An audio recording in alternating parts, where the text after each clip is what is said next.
Por outro lado, ela é renal porque isso é uma autorregulação do rim.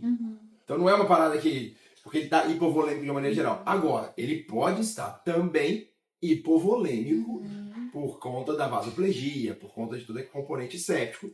Aí você também tem hipovolemia associada, entendeu? Aí você... Mas no caso dela, por exemplo, não era hipovolemia. É uma disfunção renal muito mais inflamatória. Sim.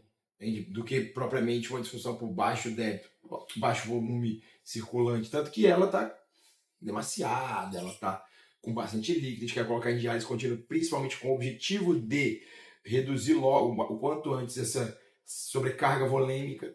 Então, sempre que você tiver uma resposta inflamatória, uma doença inflamatória, uma condição inflamatória grave, o rim ele sofre, ele fica quietinho na hora.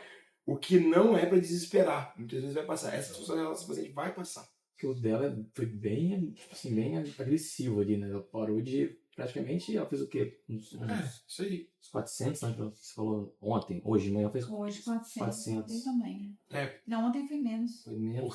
Porque ela... É isso, o rim é histérico. Eu chamo de rim histérico. Ele quer fechar, ele quer parar porque ele quer se proteger. Na verdade, todos os órgãos, eles, diante do insulto agudo, o que a gente na teoria aqui, a terapia intensiva do paciente grave mesmo, crítico, ela é uma terapia de substituição orgânica. Só que acima de tudo, por que é substituição orgânica? Porque todos os órgãos, eles diminuem seu metabolismo. Então todos os órgãos entram em disfunção. O problema é quando você tem lesão desses órgãos.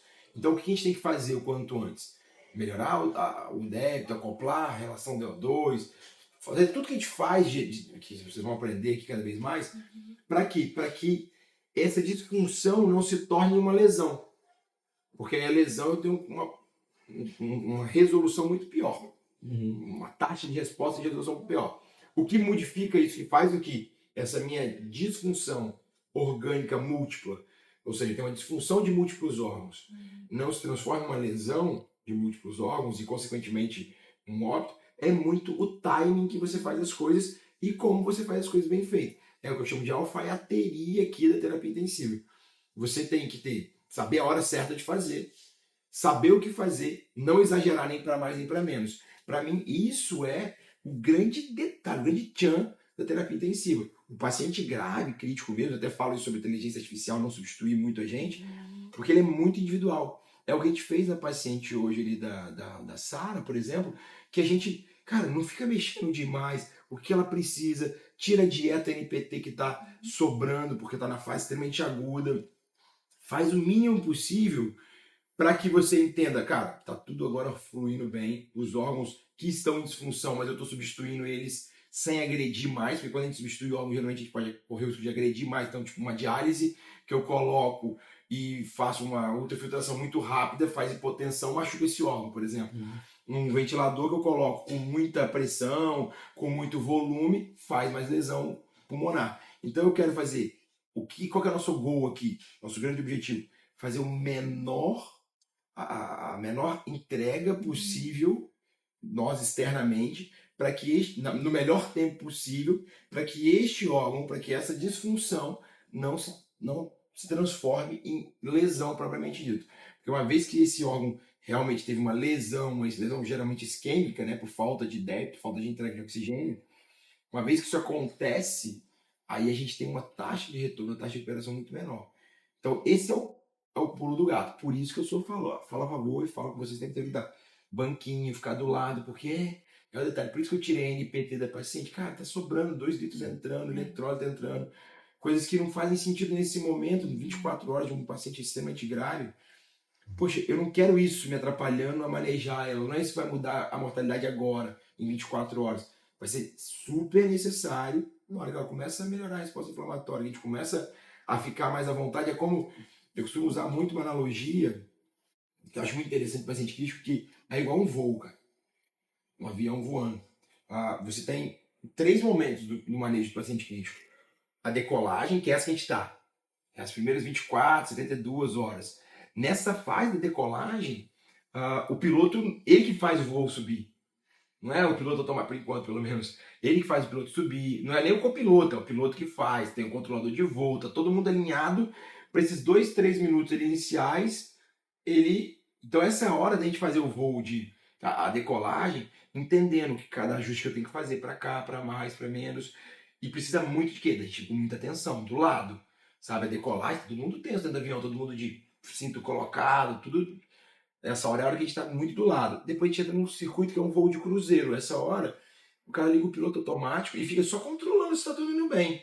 Fala com a torre, vê o radar, combustível e tudo mais. É igual a gente. Ela entrou, a gente tava na fase, decolamos, manejamos, ajustamos, bloqueamos, ajustamos os volumes para poder não agredir muito. Então, discutimos aí diários ou não, ajustamos antibiótico e tudo mais. Agora a gente entra na fase de voo de cruzeiro, 24 horas ali, a gente vai deixar esse pulmão descansar sem agredir muito, mas sem fazer coisa demais. E muito mais monitoramento. E aí a gente vai para a nossa aterrissagem, no fim das contas, que também, de novo, é você assumindo o negócio, sabe? O que pode acontecer no voo de cruzeiro, eu vou falar da decolagem, pode acontecer no voo de cruzeiro, é justamente você ter turbulências. Então você tem que estar atento que tem turbulências. Então você precisa talvez reajustar a rota. Então dentro desse reajuste de rota, você tem que estar do lado do doente. Mas é voo de cruzeiro, sem muita invenção de moda, só monitorando tudo. Na hora da aterrissagem, também é uma fase muito crítica. É a fase que, por exemplo, a gente fala da extubação, é a fase do desmame da nora, que você está lá tirando na nora, a roupa foi hipotensa, qual que eu tiro o primeiro vaso nora. É a fase que a gente decide em equipe multi se suspende a diálise ou não, se diminui a ultrafiltração. É uma fase que, de novo, a gente precisa ser mais intenso ali. Então, se vocês entenderem o paciente crítico dentro dessas 3 fases, nessa analogia, fica muito mais fácil para vocês se situarem e falar, cara, agora onde que eu tô? Então, calma aí, essa hora eu preciso de mim. Então, uma paciente como ela, que veio com uma injúria pulmonar grave, provavelmente secundária a uma infecção de corrente sanguínea por um catéter, cara, nas primeiras 24, 48 horas, é ficar o tempo inteiro em cima, sabe? É mais de uma gaso, talvez não precise de gaso, mas é vigiar se a perfusão tá legal, é voo de decolagem, entende? E claro que quanto mais horas de voo vocês vão tendo, pilotar essa nave vai ficando mais fácil. Mas sempre vai continuar precisando desses 3 blocos. Isso sempre se encaixa, sabe?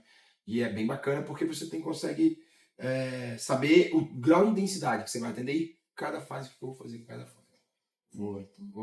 Também é uma coisa bem legal. Mas essa analogia é boa também, que ajuda, que às vezes eu percebo isso aqui, né, na UTI. Essa fase, eu acho que pra mim o mais angustiante é essa fase do voo de cruzeiro, né? Mas porque parece que ao mesmo tempo parece que você não tá fazendo muita coisa, só que às vezes você não fazer muita coisa, você está fazendo muita coisa. Exato. Só que essa parte é agoniante, assim. Exato. Ainda mais pra gente estar aqui, né, começa e fica querendo resolver tudo muito rápido, e aí essa pra mim acho que Cara, é sensacional você falar isso, que pra muita gente experiente é uma fase difícil. E eu falo, já falei muitas vezes isso, que pra mim, cara, o que diferencia de ser um baita intensivista, especialista em paciente grave, não é a subida, é o seu autocontrole na fase de cruzeiro. Porque é hora de você saber assim, cara, eu tenho que fazer o mínimo. Imagina um piloto querendo brincar com o avião o tempo inteiro lá no alto, sabe? O carro 900 km por hora, não, sobe um pouquinho, desce um pouquinho, e vira para a esquerda, vira para a direita. Ele muda a rota completa, o negócio vira confusão danada. Então, quando você começa a entender que em determinados momentos você vai, tipo, olha, agora é hora de eu só controlar eventuais turbulências. Mas eu tenho que estar atento. Qual que é o erro da turma? Muita gente faz muito, o piloto fica mexendo demais, e muita gente fala assim, botei no piloto automático, vou dormir. O piloto não dorme. Se ele dorme, ele deixa com o piloto, que é sua enfermeira, que é seu técnico. Então, no cruzeiro, você não faz muito. Você não atua muito, mas você vigia demais. Porque qualquer coisinha que aconteça... E aí, quando você começa a se sentir menos... Assim, como que você faz para poder se sentir menos... vamos dizer assim, menos impotente nesse sentido?